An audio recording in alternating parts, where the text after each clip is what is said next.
Hi students! So I wanted to go over with you some things to keep in mind whenever you are creating your academic course plan, because this is a huge assignment and it's really important for you succeeding both here at Wake Tech and making a smooth transition to whatever institution you go to.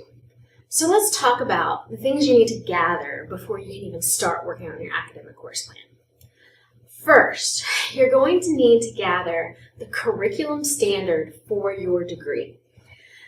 I have some printouts here. They are in our Blackboard shell, but they look like this. They have got what the state requires for you to take in order to complete a degree. They are all 60 to 61 hours of transferable credits. You are also going to need to pull your current course schedule, transcripts that you've already taken of classes, gather those materials. You're going to need to get the list of transferable courses, and we'll talk about that, why that's so important in a second.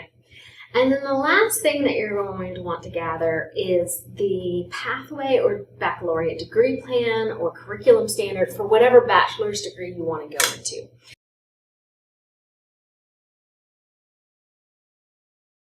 Let's look at where you can find these elements within our course. Everything except for your own transcript and class schedule are available right within Academic Course Plan Resources folder in the left-hand sidebar of our course. So what I've mentioned so far is the curriculum standards. If you click on that, you'll see a link to each of the 4 associate degrees that are designed for transfer. Please note this requirement. If you are an Associate of Arts or an Associate of Science student, you are required to take one of these 3 communication courses somewhere within your degree. It does not have to be an additional 3 credit hours on top of the 60 to 61 you need to complete your Associate of Arts or Science. Also, within the course resources is structured pathways. These are layouts that you might want to look at if you want to see how an Associate of Arts or Associate of Science could be completed as a full-time student or as a part-time student. We talked about the baccalaureate degree plans last week. And then one thing we haven't talked about yet is this list of transferable courses. The same information is actually presented here in 2 different ways. The Word document is a single-page file that is very useful if you already understand what's going on, but most students find the alphabetical list as a little bit easier to understand. So if you download the alphabetical transferable course list, you'll get an Excel file that has the course prefix and number, the course title, and what it counts as within the CAA.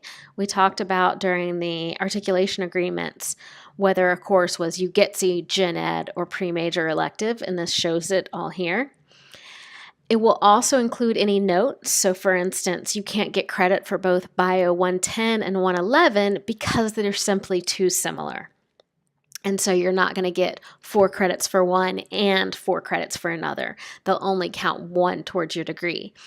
That's why it's important to look at to see which, if you're going to need to take biology, which one is important. Is it just getting a science done, in which case Bio 110 might be appropriate, but if you're going to need it for, say, a psychology degree or a biology degree or a chemistry degree, they might want the 2-semester sequence of Bio 111 and 112. So I encourage you to look at that. Please note, if it is not on this list, a course does not transfer. If we look at the college catalog for Wake Tech, there are quite a few business courses, but there are only 3 business courses that can contribute to your Associate of Arts or Associate of Science course. If it is not on this list, you cannot use it to meet the 60 to 61 hours of the associate degrees. The last thing that you need is your transcript, and the best place to find that is at WebAdvisor. Unfortunately, since I do not have a transcript, I can't show you exactly what that looks like, but I can show you where you find it. So if you log in to WebAdvisor and go to Curriculum Students area and Academic and Registration, if you click on Plan and Register, it will take you to a page that shows you all of the courses that you have taken. And there's even a pop down where you can view your unofficial transcript if you want that all in a single page.